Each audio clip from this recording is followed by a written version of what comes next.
Of ICMR जिन्होंने ये अपने इस पर अपडेट किया है कि टिल 15 अगस्त जो वैक्सीन्स हैं, कोवैक्सीन, वो जो है इंडिया ने बना ली हैं और भारत बायोटेक ने ये दावा किया है कि 15 अगस्त तक वो लॉन्च हो जाएगा। This is absolutely wrong. पहले जब शुरू में मैंने पढ़ा था, I was also very happy. मैं कहा wow, great news for us, for the entire human race कि वैक्सीन बन के इतनी जल्दी, क्योंकि नॉर्मली अगर आप किसी वैक्सीन को बनाते हैं तो उसको कई फेजेस से होके जाना पड़ता है। और लेट मी टेल यू, मेरे बहुत सारे PG स्टूडेंट्स और सभी मुझे पूछ रहे हैं रिगार्डिंग दिस, तो I want to answer them all together here कि जो ICMR के जो मेन चेयरपर्सन है DG बलराम भार्गव, जिन्होंने कहा है कि 15 अगस्त को हम लोग लॉन्च कर रहे हैं। एक्चुअली वो लोग जुलाई 7 से लेके 15 अगस्त के बीच में एनिमल स्टडीज जो है वो करके और ह्यूमन ट्रायल्स को स्किप कर रहे हैं। They are skipping the phases of vaccine, जिनकी बनाने की कम से कम एक वैक्सीन को बनने में 6 फेजेस लग जाते हैं। तो वो लोग इसको स्किप कर रहे हैं। That world doesn't know, that you doesn't know, but I know because I am a doctor. और मैं अपनी जनता को भी बताना चाहती हूँ कि हड़बड़ी में गड़बड़ी होती है। तो उसके बाद जब ICMR से क्वेश्चन हो गया, भारत बायोटेक के ऊपर क्वेश्चन हो गया, क्योंकि एक वायर साइंस एक अमेरिकन मैगजीन है जो हर मंथली अपडेट होती है, हर मंथ निकलती है। जो भी कुछ नया रेवोल्यूशन हो रहा होता है या जो कुछ भी नया आ रहा होता है, उसके लिए उसके ऊपर ये मैगजीन फोकस करती है और इमर्जिंग टेक्नोलॉजीज के ऊपर में ये अपना रिसर्च डाटा बताती है और पूछती है। तो जैकब जॉन जो है वो प्रोफेसर है वेलोर में, क्रिस्टोफर और क्रिश्चियन मेडिकल कॉलेज है वहाँ के, मिस्टर जैकब जॉन। इन्होंने अपने वायर साइंस के मैगजीन में ये कहा है कि ये कैसे पॉसिबल है। ये एक प्रोफेसर है PSM के, यानी कि कम्युनिटी मेडिसिन, उसके प्रोफेसर हैं। उन्होंने कहा है कि ये वैक्सीन इतनी जल्दी बना के ह्यूमन ट्रायल्स पे ये लोग कैसे ला सकते हैं। He has questioned, the experts have questioned to the Bharat Biotech and to the ICMR as well.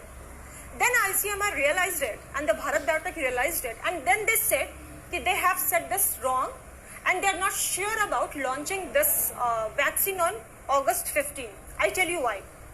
क्योंकि जब ये वैक्सीन्स बनती हैं तो वैक्सीन्स बनने के बाद दो तरीके से ये आपके बॉडी को हार्म भी पहुंचा सकती है। हमने सुन लिया कि वैक्सीन बन गई, कोविड की, कोरोना की वैक्सीन बन गई, so we are super happy. No, vaccine आपकी बॉडी को 2 तरीके से अफेक्ट कर सकती है। मैं बताती हूँ इनको। पहले तो एक ADE होता है और एक VAERD होता है।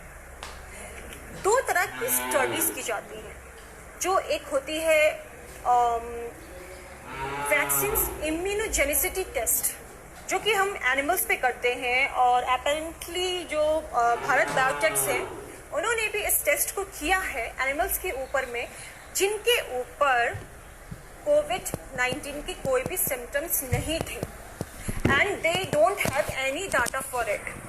वैक्सीन्स ने एंटीबॉडी वहाँ पे डेवलप किया उस एनिमल्स के अंदर या नहीं, इसके बहुत फीवर डाटा है उनके पास, बहुत लेस एंड बहुत कम डाटा है उनके पास। तो ये दावा कर देना, ये स्टडी उतनी बेटर हम लोग नहीं मानते हैं। बट यस, अगर आप चैलेंजिंग स्टडीज करते हो तो हम उसे मानते हैं।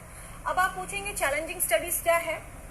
तो चैलेंजिंग स्टडीज वो होती है जब हम जो वैक्सीन आपने बनाई है जिस भी कंपनी ने, हमने उसको एनिमल बॉडी में इंजेक्ट किया। इंजेक्ट करने के बाद हमने देखा कि उसमें एंटीबॉडीज बनी कि नहीं, यानी कि लड़ने की क्षमता बनी कि नहीं, और लड़ने की क्षमता अगर बन जाती है, उसके बाद हम लाइव वायरस को उस एनिमल में इंजेक्ट करते हैं and that is known as challenging studies. और ये ज्यादा रिलायबल होती है क्योंकि हम गिनी पिग्स नहीं हैं, टू बी वेरी ऑनेस्ट, हम लोग गिनी पिग्स नहीं हैं, इसलिए भारत बायोटेक इतनी जल्दी ना मच जाए इसके लिए। और मैं सिर्फ मैं ये नहीं कह रही हूँ, जितने भी एक्सपर्ट्स हैं वो भी बोल रहे हैं, इसलिए आप लोग सिर्फ वो पढ़ के मत सोचिए कि वैक्सीन तैयार है। It can be a full disaster even. पहले मैंने भी बोला ना, जैसे कि मैं भी पढ़ के बहुत खुश हुई, but when I went through it, so I was thinking about it, what about the challenging studies? They have not done the challenging studies, they don't have any data for it. challenging studies हो गई कि जब आप आपने vaccine दिया, vaccine की वजह से आपके अंदर में एंटीबॉडी बनी, एनिमल्स के अंदर में हम ये टेस्ट करते हैं, और उसके बाद उस एनिमल के अंदर में हम लाइव कोविड वायरस को डालेंगे और फिर देखेंगे कि उसके ऊपर इफेक्ट पड़ रहा है कि नहीं। और तब हम अगर इफेक्ट पड़ रहा है और डिजीज सप्रेस हो रही है, तब हम इसे मानते हैं कामयाबी और एनिमल टेस्ट को हम इसे पास करते हैं और फिर ह्यूमन टेस्ट के लिए धीरे धीरे हम उसे आगे ले जाते हैं। लेकिन इन्होंने ये टेस्ट को स्किप किया है, इन्होंने चैलेंजिंग स्टडीज ना करके इम्यूनोजेनिसिटी टेस्ट किया है, केवल सीधा वैक्सीन डाला है और देखा है एंटीबॉडीज बन रही हैं कि नहीं। क्या फायदा अगर उस एनिमल के अंदर कोविड-19 की सिम्टम्स मिमिक ही नहीं कर रही ह्यूमन की तरह, तो फिर उसको वैक्सीन देके फायदा क्या? या तो फिर ज्यादा पैसा बना रही है कंपनी, इस कोशिश में है कि पहला वैक्सीन ला देगी तो एकदम बिक जाएगा, but this can be disaster for a human race. That is why Jacob John has the professor of community medicine in Vellore, Christopher medical college, और I don't know, Christian Medical College. He has said that. और आपको ये भी बता दूं कि ये दो वैक्सीन बनने से दो तरह की प्रॉब्लम्स होती हैं। अगर ये वैक्सीन आपकी उल्टा असर भी कर सकती हैं, तो ये दो चीज़ों पे करती हैं। एक को हम कहते हैं ADE और एक को बोलते हैं दूसरे को VAERD। अब जो ADE होती है, ये एंटीबॉडीज डेवलप्ड इन्हांस्ड डिजीज होती है, यानी कि आपके अंदर जो सुई दी गई है उसकी वजह से आपकी स्थिति अच्छी होने की जगह और खराब हो रही है। कैसे, मैं बताती हूँ।